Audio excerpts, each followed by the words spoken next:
Hello. Hi, Hello, Joanne. everyone. Hi, Jennifer. We are so glad today to be sharing this time together. And it's just going to be the two of us, it looks like. So we thought we would still just honor all of the ways that Global Dev Communicators Connect has been important to us in our lives over the last almost 3 years. And of course, we want to start today with some gratitudes. Thanks so much since October 2021 to the Healing Solidarity Collective for sponsoring us and making this space possible. And just lots of love to all the advisory board members and staff and supporters of Healing Solidarity that make this possible. And yeah, thank you so much, Joanne, for everything you've been doing to support me today. I am laid up with a knee injury, but we carry on. We carry Yeah. on. Well, thank So you so much, Jen, for showing up as well in everything else that is happening, that you actually are being intentional about being here today. So it's so special. Yeah. yeah, okay. Well, wonderful. Well, let's start as we always do with a little bit of grounding. Yeah. That is important to Healing Solidarity for lots of reasons. But, we really begin by reconnecting to the wisdom of our bodies and our breath. And we do this because oppressive systems are here trying to disconnect us from ourselves and from each other and from the places where we live and that hold us. So whoever's listening, and to you, Joanne, if this feels safe and available, I'll just invite us both to slow our pace and arrive Mhm. and take notice of our breaths. And I have a poem for us today called Reality by Rabia al-Basri. She lived in the 8th century in Basra, Iraq, and is generally considered to be the first female Sufi saint. And I just love this poem because it really speaks to transitions, and that's what we're really celebrating today. So, reality. In love, nothing exists between heart and heart. Speech is born out of longing, true description from the real taste. The one who tastes knows. The one who explains lies. How can you describe the true form of something in whose presence you are blotted out, and in whose being you still exist, and who lives as a sign for your journey? Wow. That's so beautiful, Jen. Yeah. Thank I you. like that the Sufi poets usually automatically put us in a space of reflection, you Totally. know, of slowing down, which is exactly what we want. Yeah. And Hi. with the contradictions Yeah, as exactly. well. Yeah. Yeah. Joelle's Sorry. here. Hey, Joelle. Hi. So sorry. Am I on the right link? I hope I'm. You are. We're just a very small group today. Oh Yeah. God. Yeah. Thanks for Okay. joining, Joelle. Yeah, we're No, so no, happy to have you. so sweet of you. I could not come. I was also a little late. I was in another meeting. So, but the Please. space has meant so much to me. So I said, no, I must make it today. Oh, Oh, I'm we're glad so you did. glad to hear that. Yeah. Yeah, we really, really appreciated all your support. Um, Yeah. yeah, we're just getting into talking a little bit about transitions and what they mean to us. Um, so you're very welcome.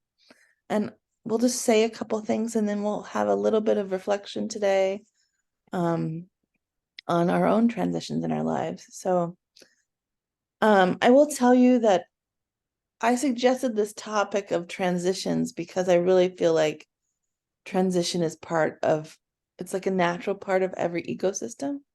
And right now in the Northern Hemisphere, we're turning the seasons from summer to autumn. And so there's also life cycles, right, with all its endings and beginnings all around us. And I think that's the kind of respect and love we're bringing to this, our last gathering of Global Dev Communicators Connect. And both Joanne and I have found ourselves navigating transitions, in our lives, professionally, personally. And we just have new work that's calling us both. So that's why we're closing. It has nothing to do with healing solidarity and its transition. It's more just something Joanne and I decided, and we feel proud about this body of work, and wanted to celebrate it. So we're really glad to just share this recording with everyone. Yeah, Joanne, is there anything else you want to add to that?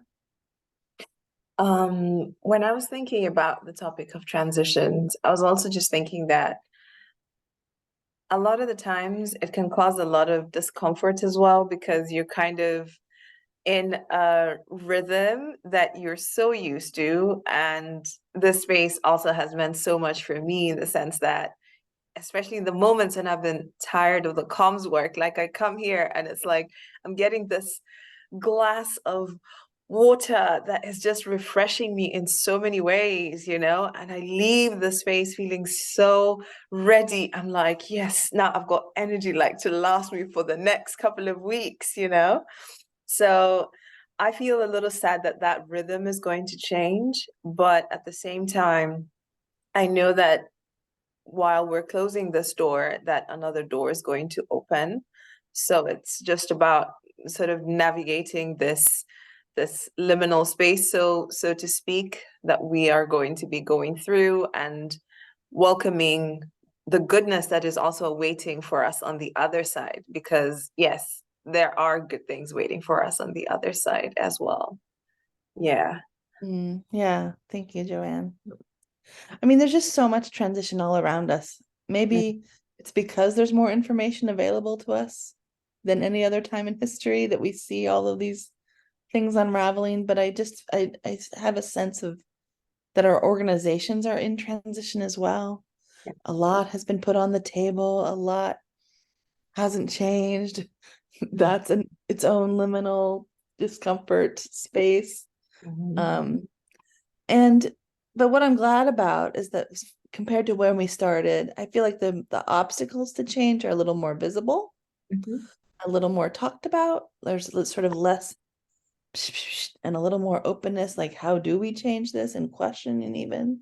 Mhm. I did a session yesterday with some communicators in the water sector, and they're like, but this is so hard. And I was like, I didn't have any great answers. I said, yeah, it's really hard, and you need all of your creativity, Yeah. because there is not a path that's sort of set out. We're charting it. And the thing that I was thinking about that I wanted to mention, and the why we did Global Dev Communicators the way we did, was because we also know that change and that navigating that narrative change bit, it's really relational. It's Mhm. relational work even, and having each other to relate to within the bigger system was helpful for me, I know. And there's just a lot of emotional labor that goes into narrative change. Like, you really have to be willing to frankly confront people and say, no, we really have to do this together, and we have to do this differently. And so that's why we really thought about how does the individuals work within this notion of collective healing, and how do we have imagination shape our leadership. That was super important to us. And we always just really believed that whoever showed up had tons of wisdom, tons of ideas. Like, how do we really kind of share these practical steps within the group? And that felt important to us. And I really hope that at the end of the day, we were like hastening or quickening or feeding this transition in our sector, just with the people who come and go, knowing that they were going back to their organizations and taking that aliveness and that freshness that you were talking about, Joanne. Because, we are trying to change, like, really society's operating assumptions when it comes to doing good. That's huge work. That's the work of movements. And here we are, individuals in organizations. But we can be part of the whole together. And I hope that's what we really were able to do. Yeah.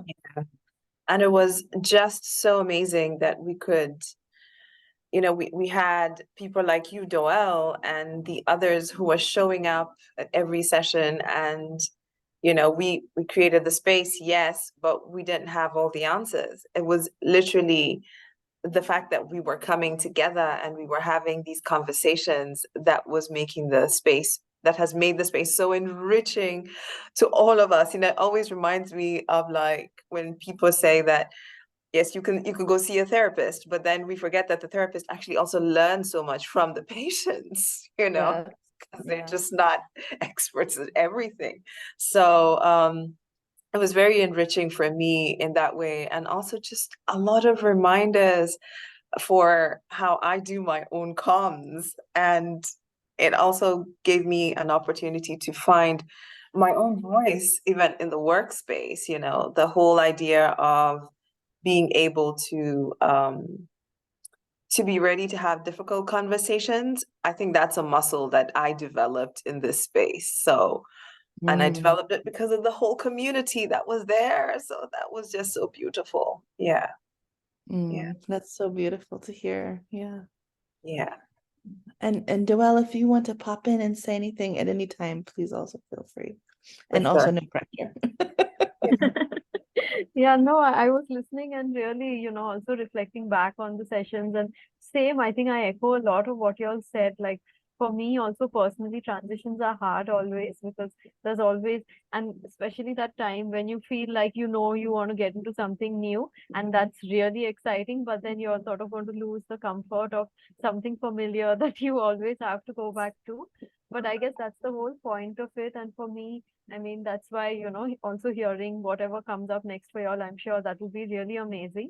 And even so, the time we had, what we did, for me also, it was really remarkable. And especially the fact that we had people from so many different places, but there was that sense of, the shared sense that we are all going through. And we do know how comms, even though it ties in such a core way with the organization, it can be so lonely so often. And there are certain things that I think we were able to unpack only largely in this group, but not so much maybe in our own workspaces as Mm, often as, and maybe it was important that, we had the space to sort of step back and even then reassess some of our own, at least, I mean, I should just speak for myself, some of my own sort of reactions, which may have been, being too close to the place may have emerged in a different way. But when I sort of got the chance to look at them within this group, I felt like, okay, I sort of had a bit of a third eye perspective, and that sort of, really helped and shaped things. And for me personally, I loved the themes, because we did a lot around anger, and, these are things that I didn't really expect to talk about, not in sort of working context, because we're just supposed to deal with it like, like Joanne said, maybe in our own personal capacities or through our own therapists and other things. But sometimes it's just the collective that brings out something so different, which I'm sure no therapist could have. And sometimes it's also just about having that space to let it out and to know Yeah. that we are in this together, we are not alone.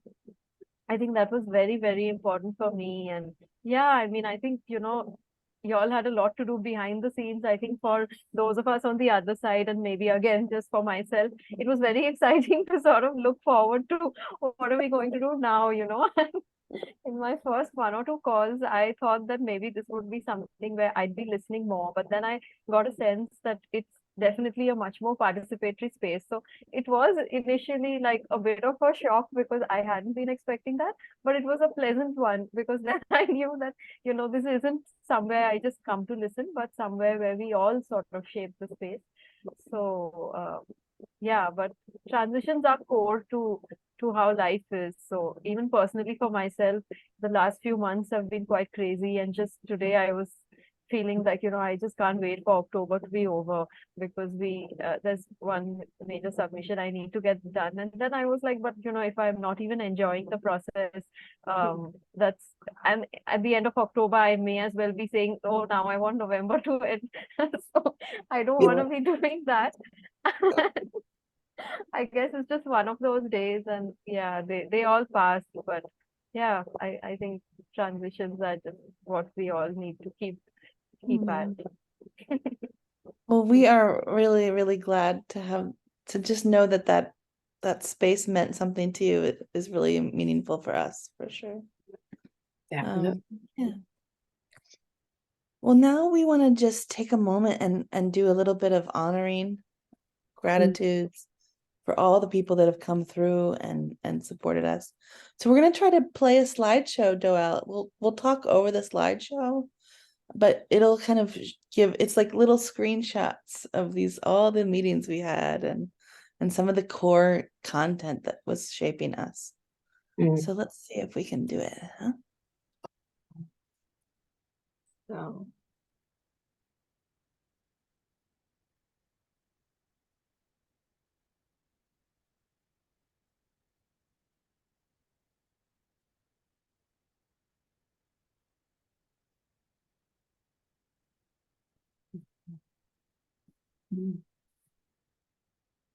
Okay.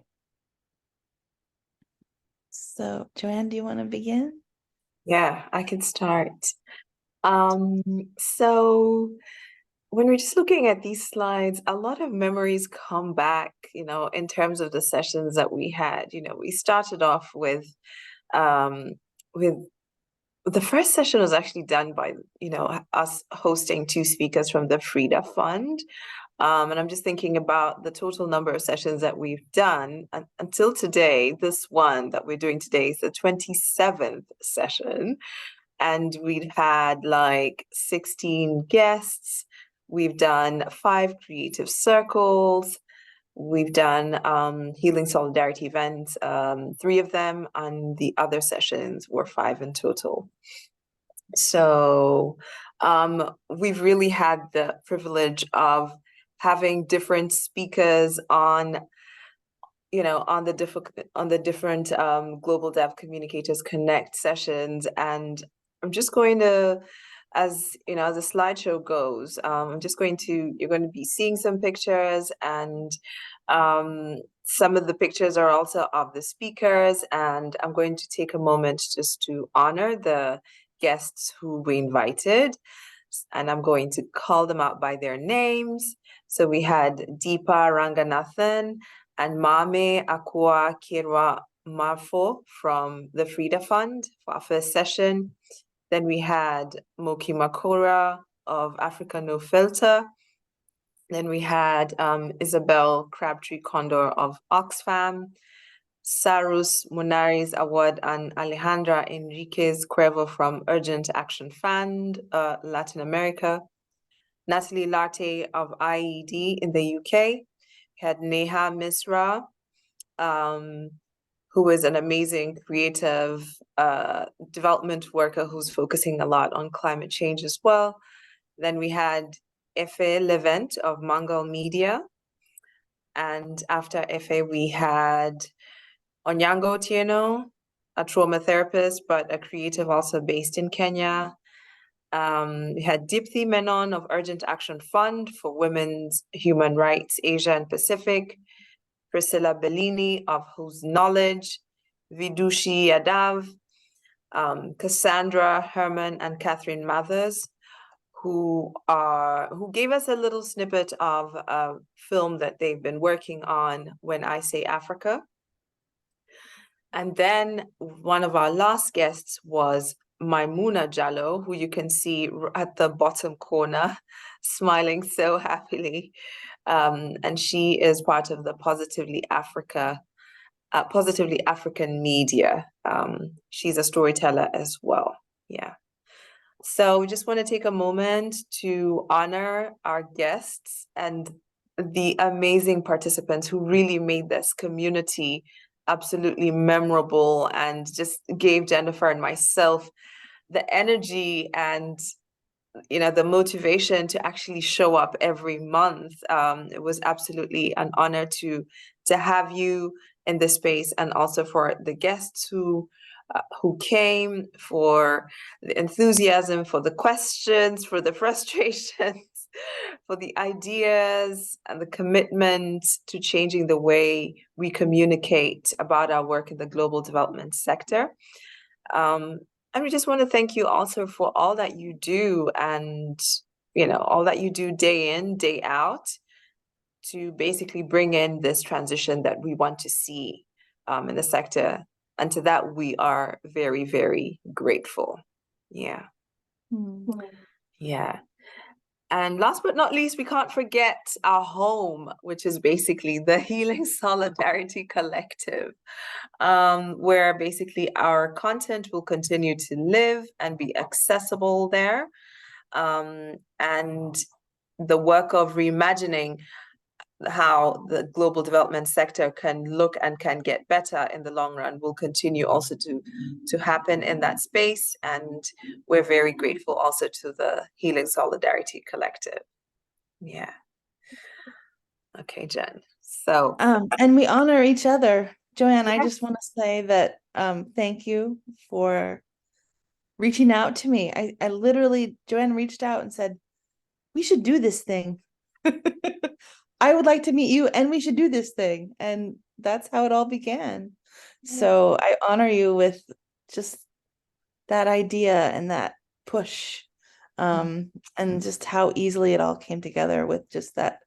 That's also how easily transitions begin, sometimes so easily. And I just want to honor your fortitude and we've been doing this for 3 years. Lots of things have happened in our lives and in our families and in our careers, endings and beginnings. And I just really have appreciated our time together. And I know it's not going to end, so I'm not going to get too verklempt, too sad about it. But it's just been a pleasure amidst all of our lives to have this place to come home to. And thank you. Thank you for that. Oh, big hug, Jennifer. Big hug, Doyle. Like, amazing. And I just want to say, Jennifer, I am so glad that you were intentional about sharing the work that you were doing, because when I reached out, I had been literally stalking you online for so long, I think from like 2012. And I was like, I'm just going to shoot my shot and see, because she had Doelle a backstory. Jennifer was doing these amazing sessions and together with another organization, I think based in South Africa. And she was doing kind of like different videos talking about narrative change, basically. And then when they finished, she was like, there's going to be a continuation. And then I was like, okay, well, I'm waiting for that continuation. And that was a point at which I just hung on to that. I was like, that continuation, I'm going to shoot my shot. And that's how basically the Global Dev Communicators Connect was born, because I was like, there's going to be continuation. Can this happen? So it was just amazing how I reached She was out. also holding me accountable. You were like, where's the next piece? And honestly, it was just the right timing and the right moment. So to let this come was amazing. Amazing. I'm so glad that you were doing this work before, and then at the point when the continuation needed to happen, it happened. And thank you for your support in so many ways, Jennifer. Like, it's just been so fabulous and just so wholesome being able to work with you. And I look forward to meeting you in person, because it was about to happen. Like, we were this close, So close. this close during the summer. So that's how I know that next time it's not going to be this close. She's going to be like right here. I love it. I love it. Yeah. Oh, well, so Joanne, what are you transitioning in your life right now? What's happening professionally, personally, that you want to share? Wow. I think just like we were talking about before, I feel like the summer break was really a mix of different things, personal and also professional. I was testing out the job market, just kind of getting to the space where I'm like, I would like to get into a role where I feel like I'm able to use my communication skills much more in a way that is fulfilling to me. And on the personal level, I think it's much more about the slowing down. So I had 1 week last week because we had about 4 weeks of intense work, just back to back and working on weekends, no holiday, you know, everything. And then I had that 1 week, and then I was planning so many things like, I'm going to meet up with this person, I'm going to do this, I'm going to do that. And I'm like, but hold on, like, you're supposed to be slowing down, like, just catch up with yourself. And then I realized how much difficult it has become for me to slow down, or I needed more time to slow down, or I just needed to be more intentional about that. So, you know how people say finish the year strong? I'm like, no, finish the year with more ease. That's what I want, with I more love ease it. and more spaciousness in my schedule, so I'm not rushing. And that's what I'm really transitioning into, and kind of also just remembering, asking myself, so what is important to me right now? What do I need to be focusing on? Where should my attention be? Yeah. So, Yeah. Oh, wow. Yeah. Good yeah. one. What about you, Jenna? Oh, what so many transitions. I went, I had been looking for a home here where I live in the middle of the US, and I wasn't finding anything. And then I thought, well, with the political situation, maybe it's time to move to Europe, which is a tremendous privilege to even consider that as an option, and I acknowledge that. But I'd always been called to sort of live from where my ancestors are from. And so it was a curiosity that I wanted to follow. Right before that trip that was, 7 weeks long, I met someone and fell in love. So my biggest transition right now is that I have a partner for the first time in my life at age 47, and we are transitioning into a life together. And she moved in on Sunday, so I'm transitioning, having pets and a partner and having a home together and moving in and dealing with our stuff. And I'm injured because the universe is like, no, really, you have to slow down. I'm really making you slow down. So I feel like this transition is deeply personal, but I also know that it will impact me professionally, right? Like I was already in a different pace professionally, but I actually think the act of being sort of so cared for in a physical and an emotional and a spiritual way with this partnership, like I'm kind of excited for what it might offer my professional life, which has never really been separate. Like it's always been pretty intertwined for me. And so I don't know. I'm like on the cusp of, I don't know what it will be. I do know that some of the bigger projects that I always have a list of 1,000 things that I'd love to do. And I wonder, like, by having economies of scale in terms of running a household, like, do I have a little more time? Maybe not, probably not. But like, what does that stability do for my creativity? I'm excited to figure that out. Um, I really do like part of the slowing down. I also realized like being on the road for 7 weeks this summer, not having routines, like just the importance of routine for my creative practice is sort of coming back, like saying my prayers at the altar every morning, or, whatever the thing is that actually is regulating me to something bigger. I've sort of lost that thread. So right now, like in terms of nourishing this transition, I know that I have to nourish myself. And yeah, that's sort of what's happening over here. It's big. And I keep saying to my partner, like, you're changing me. She's like, but I love you right now. It's sort of, we have this running joke because, it is important, like to be loved so well. It does change us. And I'm just trying to be open to what that brings. Oh, that sounds so exciting. So exciting. Yeah. Thank you. Yeah. What about you, Doyle? Would you like to share? Yeah, so for me also, I think that this year actually, and I've been trying to look back, it's been quite different from some of the earlier years in terms of even personally, professionally. Like there've been a lot of new things. I don't know if I could call many of them transitions, but yeah, a lot of newness, a lot of change constantly. And actually, typically that's something that gives me a lot of anxiety because I just love all the comfort and familiarity. But it's been very exciting for the same reasons because I'm learning a lot of new things, trying out a lot. And even professionally, like, I'm working on a research that's actually due in October. That's my big reason to want to fly through October. But there are some other things beyond communications as well that I've been doing professionally. So all of that has been a very exciting phase. And even personally, I think, like Joanne was saying, even I'm trying to figure out what I'd like my pace to be, because while that rush and that thrill of doing something new, does come and go, but it's often like being on some sort of waves.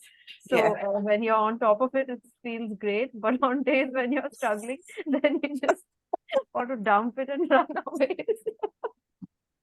So it's been a bit like that, but I think I've been trying to do some daily practices to, just sort of spend more time meditating, being more aware of my moods, trying to understand what I'm going through. And I think some of that has been very interesting for me because I've, I guess, in the past month and a half, tried to understand myself better. Mhm. And I feel like that's helping me understand things around me better. So that's yeah, but Mhm. hopefully trying to find my pace and getting there gradually is what it looks like. Beautiful. Yeah. Oh, beautiful. No. Yeah. Mm. Just so wonderful to hear that, Doyle. Yeah. I wonder if we shouldn't take a moment and just talk about, I mean, these are so much of our personal professional transitions, but what are the transitions we see in the sector now when it comes to narrative change? What changes remain to be completed? What when it comes to our organizations, are there challenges? Are there opportunities ahead? Like as you survey, what are you seeing right now, Joanne? Or Mm, Doelle, either. yeah. I think I see a lot of organizations, especially here in Geneva, when I just talk to other people working for UN agencies, um, talk about how there's a lot of internal workshops happening around diversity, equity, inclusion, not necessarily on the anti-racism. Um, so there's a lot of that kind of initiative happening in so many of the bodies. But when you really have conversations with people, I still get the sense that it's still very uncomfortable for a lot of people to get into that area, to think about the change that they would want to happen.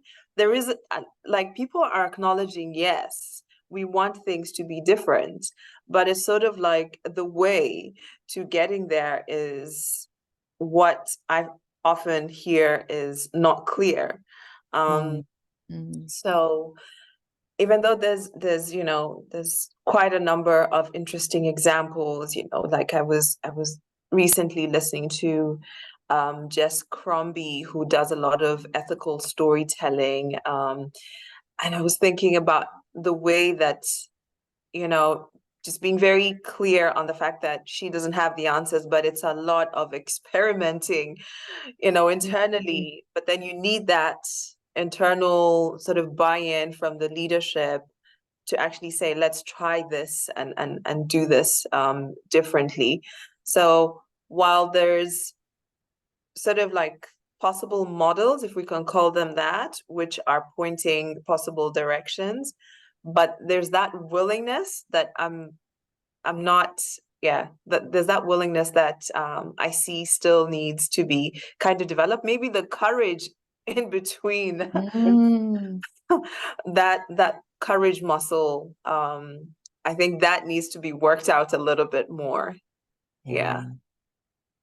Yeah. Yeah, I remember you brought to us at some point, maybe it was MSF Sweden. I mean, Mhm. it was a smaller MSF, but it was the white female CEO saying we have done this wrong and we want to do it differently. And I just thought that was an example to me Mhm. of the courageous steps we have to take. Yeah. Wasn't perfect, wasn't the be all end all, doesn't solve all the problems, but that courageous first step, it's a really big deal.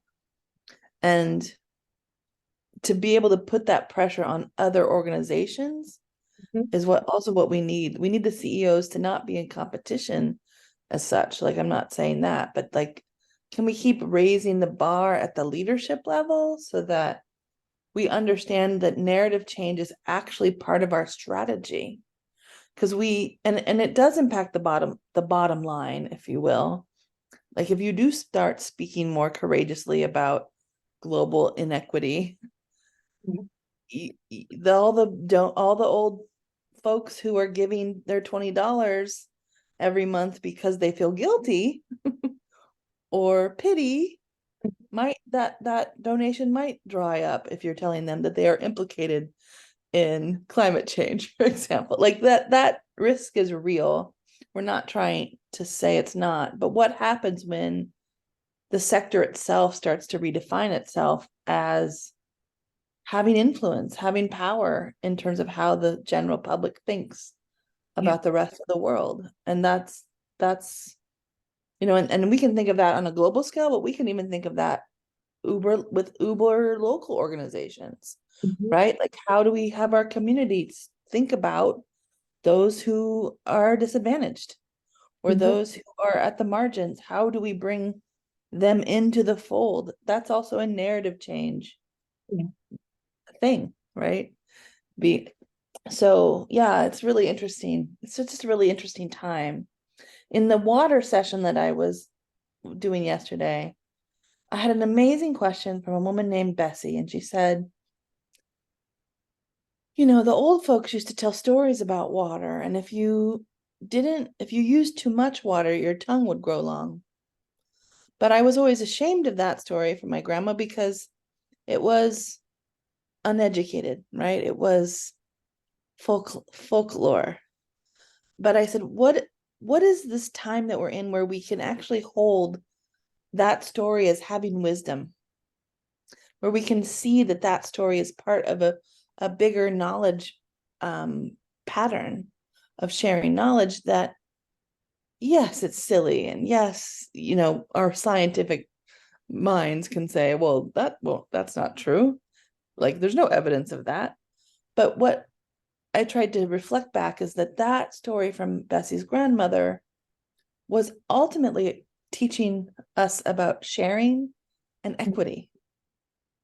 And so how dare we discount that story as nonsensical or, not legitimate? There's a Mhm. ton of wisdom in there for the rest of us. So how do Mhm. we start to also hold different knowledge systems and give them all the honor and respect that they deserve?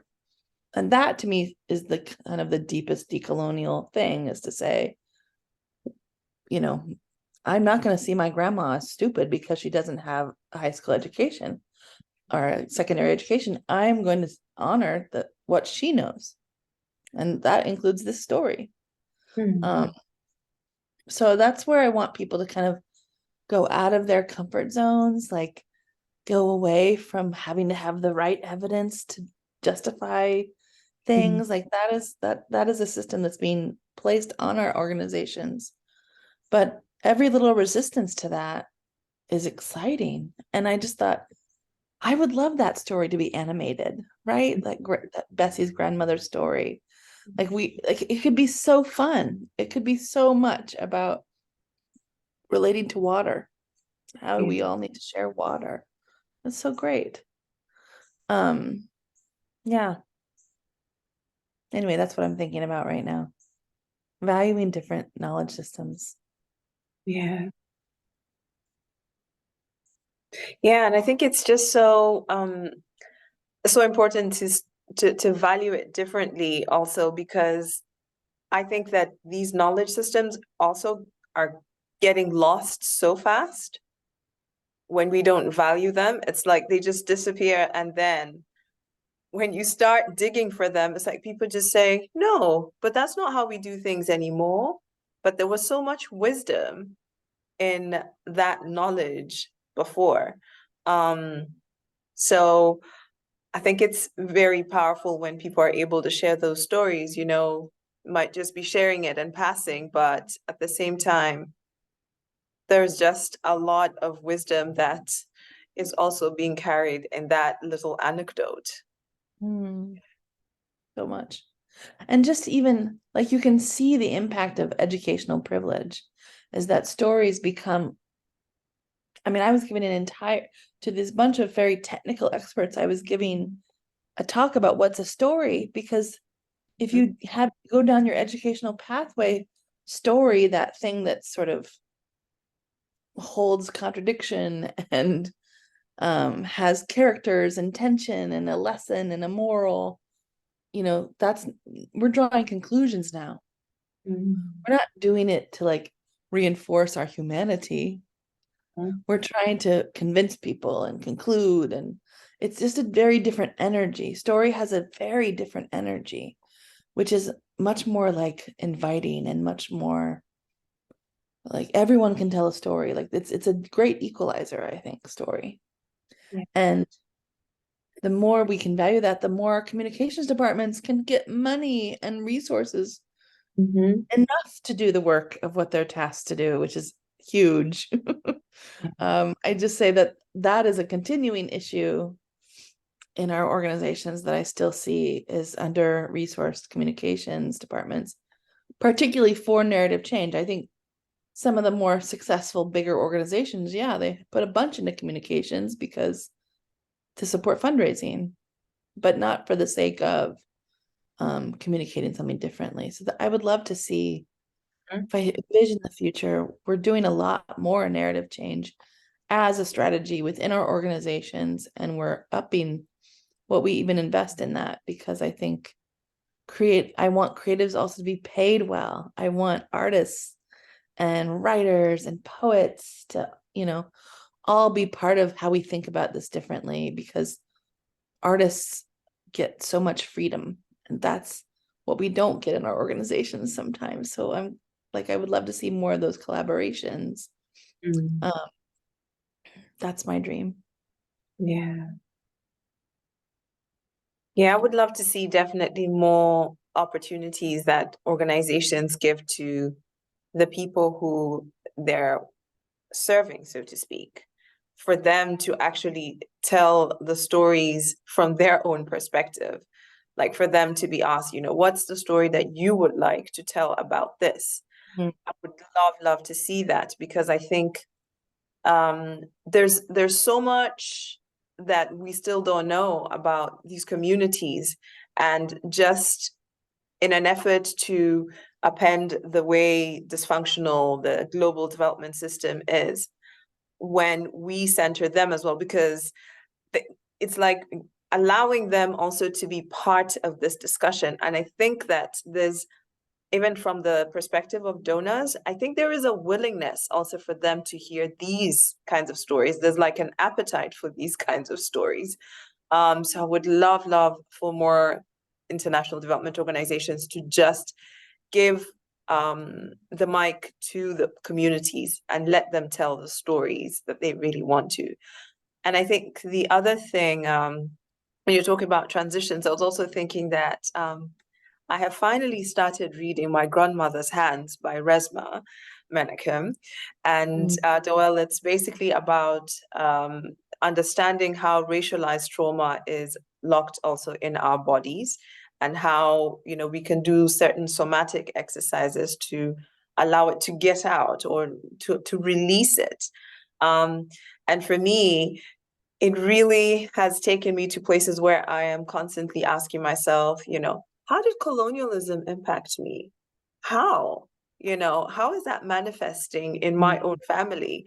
And it's bringing a lot of interesting discussions also with my parents, and just understanding, my great grandparents as well.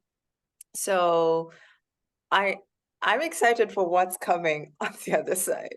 But one of the things that I was really happy that Resmaa makes it very clear is the distinction that there's always going to be clean pain and dirty pain. And the clean pain is basically about the pain of dealing with, whatever hurts and whatever healing needs to happen. And it is still uncomfortable, but it just is much better for our bodies where compared to dirty pain, which is the pain of denial and shame and that type of thing and not wanting to address it. So that was really, really helpful for me in terms of just adjusting and saying, yeah, it's going to be uncomfortable either way, but one type of discomfort is definitely good in the long run because it means I'm releasing what needs to get out. So I would That's love also profound.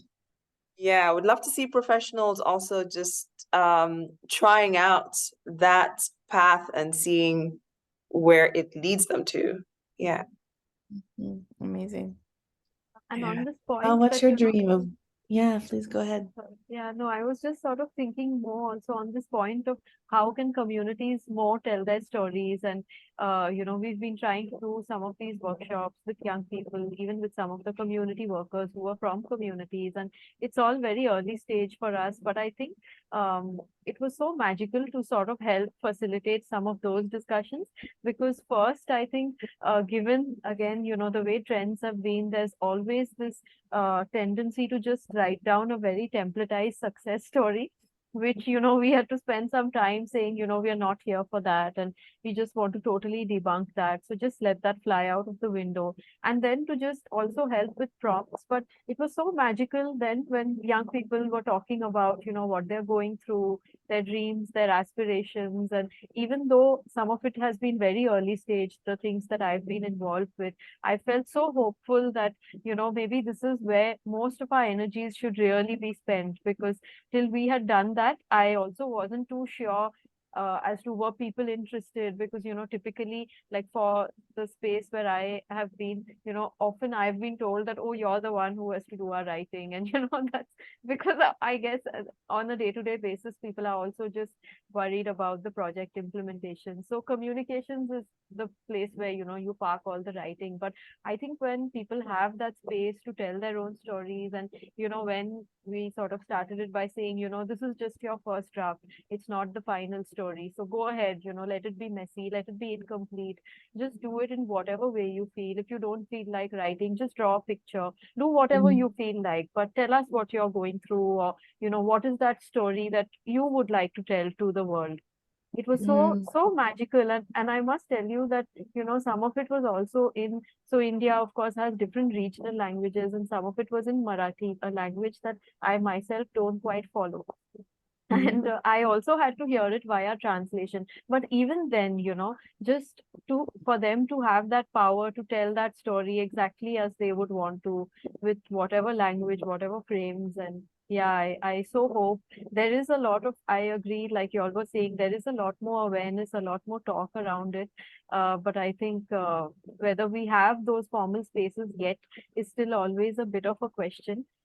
Maybe for a while, but not consistently, not as sort of a core muscle that somebody needs to build. But I think anyone is so excited, with that possibility. I mean, we did this in 2 stages with maybe total about 30 to 40 people in total, and a large section of them were very engaged. And there were a few who wanted to sleep through it, and we said, please go ahead. And that's your Yes. call. Take your rest. Yes. I love it. Yeah. No, but even just a little bit of magic, we'll take it, right? Thank you for sharing that experiment. I mean, that's what it is. I love that word experiment because it sounds like let's Yeah. just try it and see what happens. We need a lot more of that energy in the world, I think. Yeah. Yeah, in our lives as well, huh? Lives. Yeah. Well, Joelle, we're glad you're here actually, because we have a very special ending that we prepared.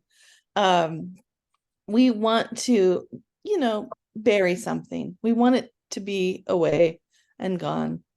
So, Joanne, if you could show our graphic, here's what we would like to bury for our sector in general.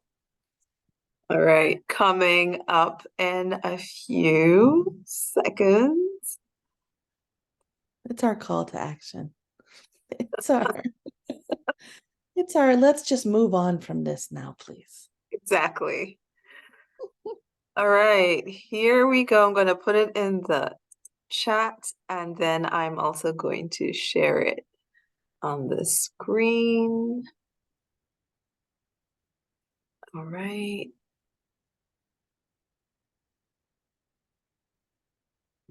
Okay.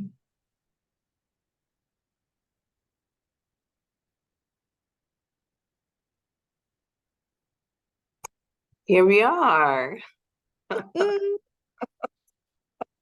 It is the season of endings in the Northern Hemisphere, and part of this season is spooky, and the veil is thin between the living and the dead. So this image is very much in line with the season here and Halloween. But we would like the word beneficiary to rest in peace. Exactly. Yes. Let's just never see it again, people. Let's let it go. And the reason we don't need that word anymore, the reason has always been at the core of what we're doing here, to encourage each other to have people share their own stories, but also understanding that our role as communicators more than ever before is about painting a fuller picture of people's lives. We're in this rapidly changing world, and this is becoming part of everyone's job, whether you're a communicator or not. It's actually central to fighting poverty and inequality and injustice is to honor people as full people and share more about their lives. So we have a little call to action that we leave you with today, and that we will share in the Healing Solidarity Collective as well. But there's just 6 things we want communicators to really be thinking about as we navigate these next transitions in our careers and lives. You're going to have to be a little political. Sometimes that's out of the comfort zone.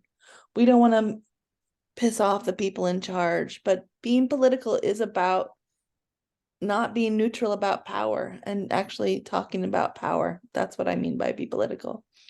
We're asking all of us to be accountable to our partners, to the community members that we work with. How do we stay in integrity? We do it through relationship. And so that's what we really mean by accountability.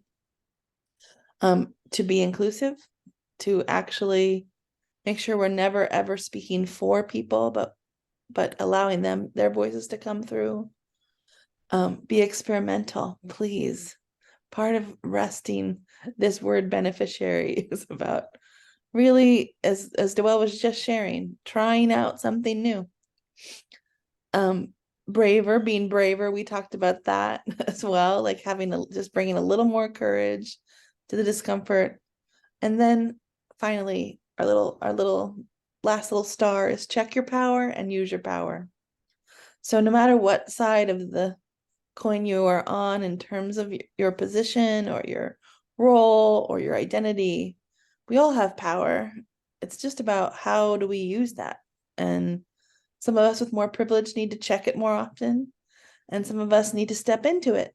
And all of that is welcome here. All of that is needed here, as we talk about narrative change. So thank you all. Rest in peace, beneficiary.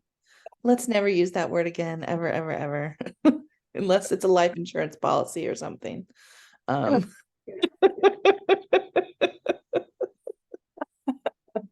Oh, well, thank you for being with us.